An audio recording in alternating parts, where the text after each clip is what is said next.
Good afternoon. Hi, everyone. Um,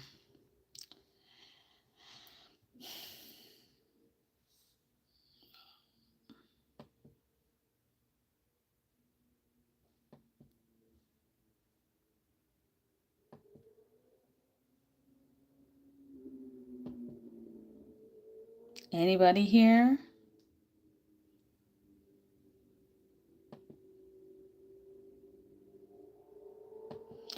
I'm currently working, so I'm trying to get things done before the kids come before they arrive back from camp. Hi. So I'm trying to get work done before I pick them from camp. All right. So if you see me looking to the left, it's because I'm trying to complete some work. Hi. Trying to do some work from here. Now, this afternoon, I will come back for part 2 of the session, but this later in the evening. But I quickly want to talk on behavior and meltdown. So thank you for joining from San Diego, California. Hi. Thank you for joining. So I quickly want to talk on behavior and meltdown, part 1, and then we'll continue the part 2 later this evening. So, um, I'm sure for most parents who have children, most especially children with autism, you notice some kind of behavior um, in your child, which I also see in my children. So it's not like behavior is very common. It's very common. You have different behaviors, you have meltdowns. And of course, there are differences between both, but people use them interchangeably. And as someone who have, some education in behavior, I will say that in our children, there are basically 4 functions of behavior that we notice. There are 4 functions. When you find, at least in your child, you will find at least one of the 4 functions. And I will acronym the 4 as SEAT, SEAT. The first one is sensory. The next one is escape. The other one is attention. And the last one is tangible. So sensory is something that they have no control over. Thank you for joining me. Hi, welcome. So this is just like a chat, and I'm trying to talk on behavior and meltdowns. This is part 1. I will continue part 2 later in the evening. So sensory is something that your child, they have no control over, and but you can help them. You can help them when they have some kind of sensory issues, but it's not something that you can take away. The next one is escape. Most of our children, if they do not want to engage in some kind of activity, they tend to escape. They will want to, it's like you're running away from something. You are staying away from engaging in an activity. So they will choose, for example, if you give your child, let's say, some homework to do, and then your child wants to do something else. That's a form of escape, but they don't want to tell you, I don't want to do this thing, but they shy away from the activity that you present to them. So that is some kind of escape.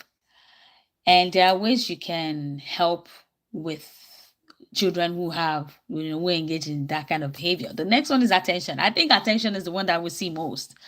With my children, they do have a lot of attention seeking behavior, especially my daughter, my last baby. She does a lot of behaviors. If, for example, you're paying attention to a sibling, she will not say anything to you, but she will do something that will make you take a look, and you will have no option that to pay attention to that kind of behavior. Something like throwing out a book or hitting the wall or just doing something, engaging in some kind of behavior, something that will make you pay attention to her, which I think it's attention seeking, and she loves to do that every time. So what I do is I provide a lot of attention to her. So that way she knows that, mom has given me a lot of attention during this time so she can engage in other things. And the last one is tangible. Dara also have that kind of behavior. Anything that has to do with, oh, I want something to eat, either something to eat, to drink, or a toy, she will throw some kind of tantrum because she she wants that, because she will want that item, or she desires something, but sometimes they lack communication. So she will first of all engage herself in that behavior, thinking that, if I throw this behavior, mom will get me what I need. But I think it's important that once we are able to identify all those four functions, it will make a lot of things easier. And am I saying this is the perfect way to deal with behaviors? No, because behaviors are in levels. I have seen families going through much more than, like much more behavior, much more challenging behavior than the other. So it will vary from child to child, from family to family. But most of the time, these are the major four functions of behavior that I know that behavior analysts or behavior specialists do work with. So, but one thing that I feel is very, very important is when you see your child engaging in one behavior, you want to identify one, that behavior, and also the trigger. What triggers that behavior? What trigger that behavior that you see in your child? You want to be able to identify that, because it will make things very, very easier for you, so that you are not engaging either consciously or unconsciously in that behavior, or I would say so that you're not consciously or unconsciously triggering that behavior. Now, when you know that maybe your child, let me see if I can find an example, does not like clothing with wool. And then you know that with that she's gonna throw tantrum, and then you decide that today I think I want you to put on like a shirt made with wool. That is going to trigger a lot of behavior. So you want to make sure that you identify a trigger.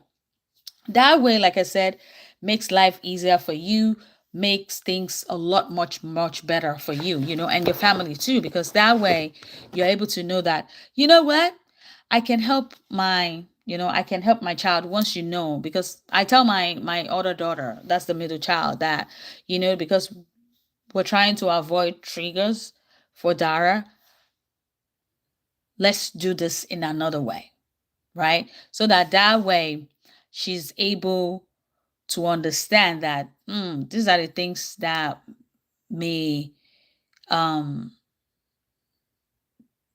trigger Dara's behavior. So we tend to shy away or stay away from those triggers. So another thing that I also want to share is to create a consistent routine for your child. Even for our typical kids, they need routine. I think it's pretty much very good because it helps you know what is coming next. I talk a lot about routine. If you say routine, or some people can say structure, whichever word you want to use, having a routine in place is very good for your child. Now, let's say, for example, in the morning, like that's our typical morning. I would say, let's say a typical morning for most people, you wake up, lay your bed, go to the bathroom, um, brush your teeth, take a shower, put on your clothing, get breakfast, head to school. If that is the routine you want to keep for your family, it's important that you keep that routine every day. Do we have moments or days when things are not going to go as planned? Yes, because sometimes you plan A, then B happens. So there is power in creating routines for your child. Creating routine will help them, like I shared, help them know what is coming next because they're already familiar with the routine that the family have, or they know what is coming next. In fact, sometimes because we already have a routine in place, Dara will come to me and say, Mommy, we didn't do this. Sometimes I forget, right? Or Daddy, we do this. Or she will mention the next routine. Because she already knows what is coming next. Oh, my swimming suit. Oh, my socks. She already know that routine. So it's very important that we create consistent routine for either our neurotypical or our children living with disability. Routine are very, very good. It helps them. It helps them function well. Um, yeah. So another thing that I will share is improving. Thank you. It's improving communication, right? Now, communication is very, very big. It's a big thing. Now, I know that we have a couple of families who do, kind of whose child, or for me, I have two kids who are living with autism, but who have a nonverbal, and some people do have a verbal, some kids who are verbal. So it depends on each family, different situations for different families. But what I want to say is improving communication is very important. Like I said, I have two. One is verbal, one is non-verbal. So the one that is verbal, Dara, every time that she and I'm able to identify that, sometimes she can tell when the behavior is about to happen. Once I notice that she's about to either throw a tantrum, or she's having a bad day, or she's not happy, what I do first is, can you express yourself? Because of course, I know that you can talk. Tell me what is going on. That is how I know how to help you. If I do not have that information, I may not be able to help you. So you need to be able to verbalize what is going on, right? I know there's something that they taught her in school is to use color codes for emotions. They tell her if she's in the red zone, that means she's not happy, she's upset. But if she is on is that green or blue? I can't remember. On the other color, I think it's blue zone, that means she's happy, she's excited. So I tend to also use that and say, when I see that she's in a bad mood, I say, what color code? And when she says red, then I try to say, okay, can you communicate? Can you tell me what is really going on? Is there something you want to share with me? Are you upset? Are you in pain?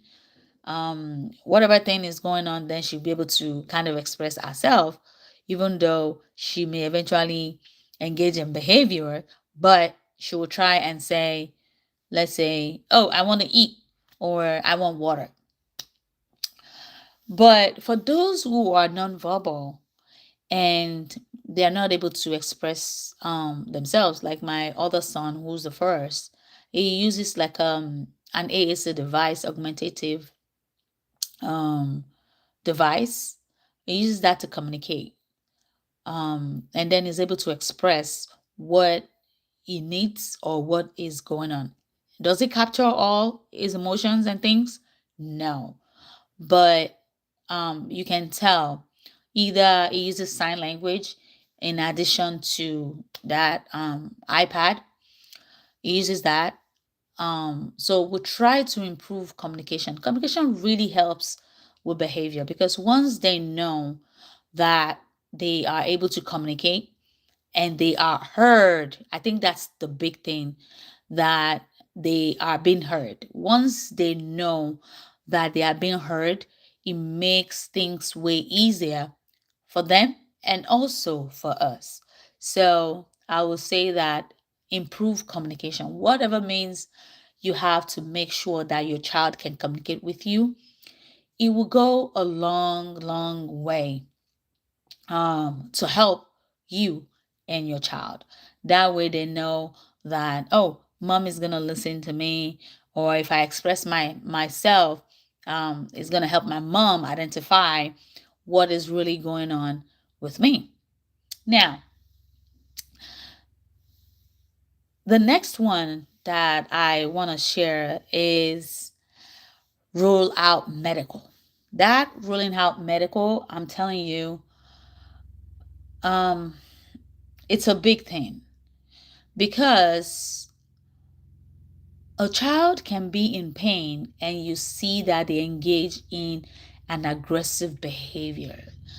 And that happen a lot of times because they're not able to vent, they're not able to express themselves, how they feel, they're not able to tell you about the pain that is going on, imagine, within their body. So you have to rule out medical. And I remember someone sharing with me recently that they noticed that their child will cry and cry every time, will cry, will hit, both ears. And they've not been seeing that kind of behavior, like a child that will start crying and start hitting our ears. And they were thinking, what's going on? They would talk to this child, no response. Eventually, they took the child to the doctor.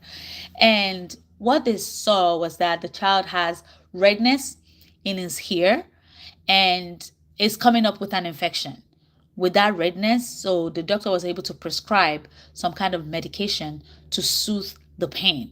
So when you see that your child is engaging in some kind of when you see a lot of aggression and this is consistent and just coming out of the blues, and you notice those changes, because I know as parents we pick a lot of things up, we pick up a lot of these, we have that intuition to know when things are right and when things, especially mothers, we pick that a lot, to know when our children are okay and when they are not okay. So once you pick that you're seeing something different about your child, I think it's important that you rule out medical.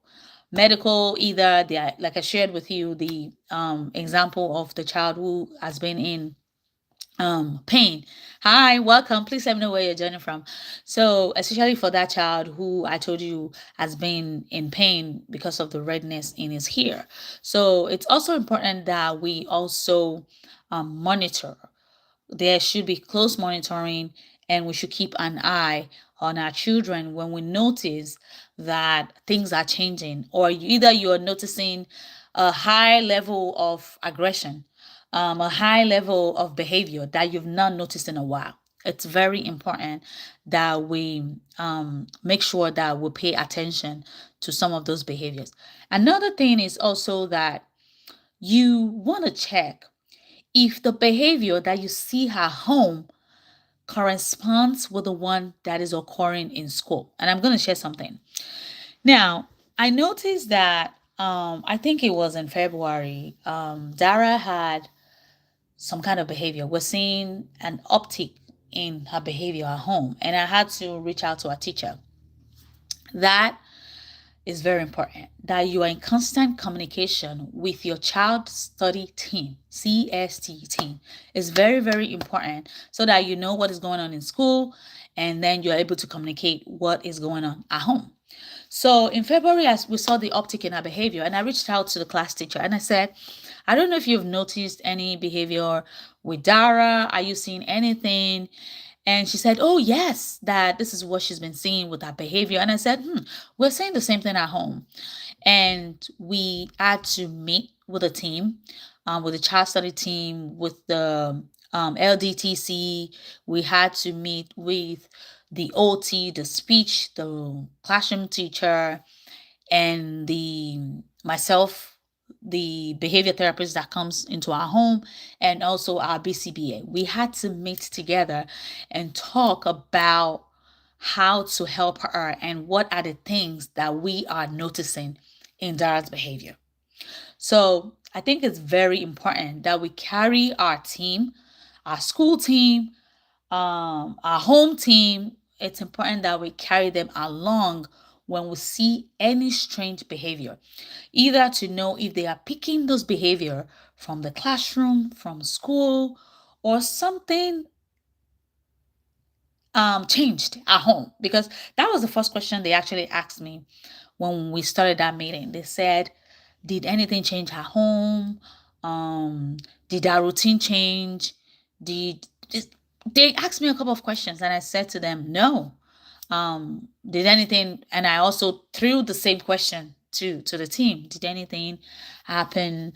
Are there changes going on in the classroom and things like that? They said no. So the BCBA was able to kind of, because she already have like a BIP, which is a behavioral intervention plan. She already have that in place, and then she had to add that behavior into a BIP, which is what they are currently working on. Even though they did not go back to school yet, they go back in few weeks in fall. So yeah, so she said that they're gonna put these together and kind of see to see how the behavior is going, to kind of monitor her behavior. And of course, over time, we had to sit down as a family, myself and my husband, think about what has changed with her behavior. What did we see? What are the things that we're supposed to do in order not to, in order to avoid those kind of behaviors? But we didn't. Excuse me. So we didn't notice anything so far, but eventually, what happened was we communicated more with the school team, and we saw that, of course, the behavior decreased. We eventually saw a decrease in behavior because we had to be on the same page. Because I know most families do tell me, oh, I don't want to tell them what's going on, or they go to the school and meet with the team and they tell them, um, even though they see the behavior at home with their child, they go to the school team and say, oh no, my child does not do that behavior or does not engage in that behavior at home. But they do. So I think it's important for us to be more transparent. And I know it's because maybe, I'm saying maybe most families do not trust their school team. I don't know why, but I think it's important to be transparent so that way everyone work collaboratively and know how they can better support your child. So I think it's important to put that in mind, that the school team are there to support our children, to support our family, and things like that. So I think that's one thing that I love about our school district. And this does not necessarily have to be with all the school district, but I know that it depends on one, your relationship with the school district, your team, and then yeah. So that's what I want to share, that those are the things that we need to put in mind. Please let me know if you have any questions so far. Those are the things that we need to put in mind when we are addressing behaviors and, of course, tantrums. That is very, very, very important, that we take all those things that I mentioned earlier into consideration. And when I come back in the evening, I'm going to share the part two of behavior and meltdown. I think about 7:30 Eastern. I'm gonna come back and share that because it's important, that I think we may likely have maybe a couple of families join, and then they can kind of share their thoughts. I'm gonna come back and share a couple of things, and I think it's also good for us to be aware that when we see um, some behavior, like I shared before, it could be because of change. It could be due to even food, even up to the food that they eat. It could be change in diet. Yes, it could be change in diet. It could be change in sleeping patterns. It could be change in anything at all, because I know Of course, even as a typical person, will react in different ways. Now, not to talk of our children who are who have some kind of disabilities and they are not able to communicate, or even if they are able to communicate, they can't really express themselves well.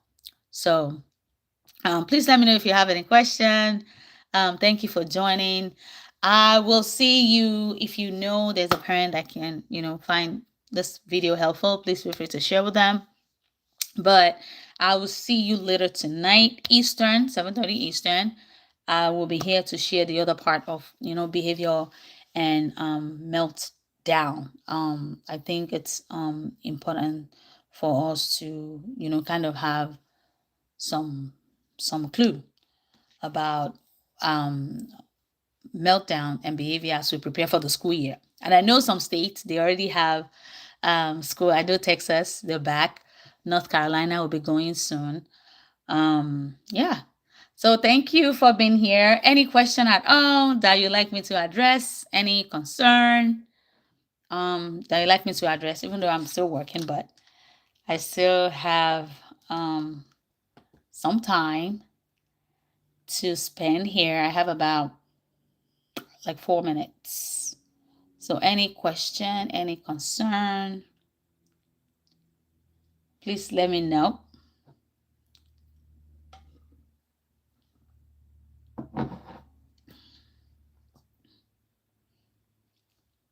Any question, any concern?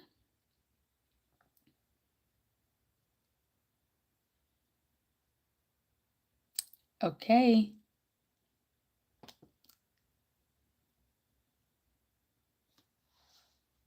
Please let me know if you have anything in mind or thoughts about what I just shared about behavior and meltdown. Hopefully we have more people in the evening to kind of, join the session so we can learn from each other, because we're still learning, trying to figure things out. Yeah. So anyone, do you have any question for me? I have 3 more minutes to spend here just in case you have a question. Okay.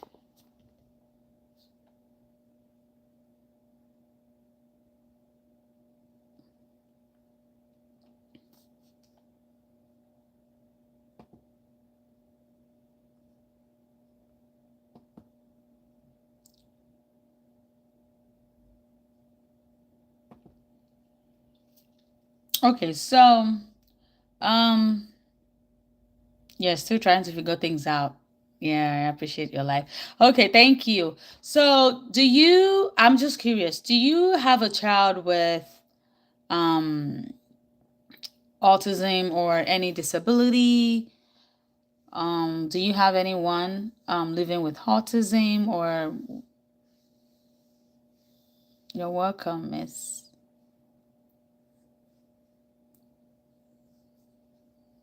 And if yes, what? Okay, yes, she's 9. Okay, all right, okay. So how? Okay, so let me ask. Any behavior, any concern? Because see, I my oldest is 13, right? And I appreciate you sharing our age. My oldest is 13, and I think my passion is to support our families. I've worked in this field right from, I think it's about 13 years that I've been in this field, ranging from working in schools, working with children with learning disabilities, before I found myself in this too, right? I have 3 kids in total, 2 living with autism. So I do understand what we go through as parents, because sometimes it can be overwhelming. It can be very overwhelming. I do get overwhelmed. My husband does. So it's really a lot. So seeing families that are walking the journey with us, it's really a pleasure to learn from you, and you learn from me as well. Um, it's a passion. It's what I love to do. So please feel free. If you have any question, feel free to stop by and leave a question. I have a couple of videos up there. If you think you're gonna find them helpful. If not, when I come back later tonight, 7:30 Eastern time, we can kind of talk more about behavior and meltdowns. Then we can see how we can walk the journey, how we can continue to walk the journey. All right. So thank you for being here. I really appreciate your time. So have a good afternoon. Bye bye.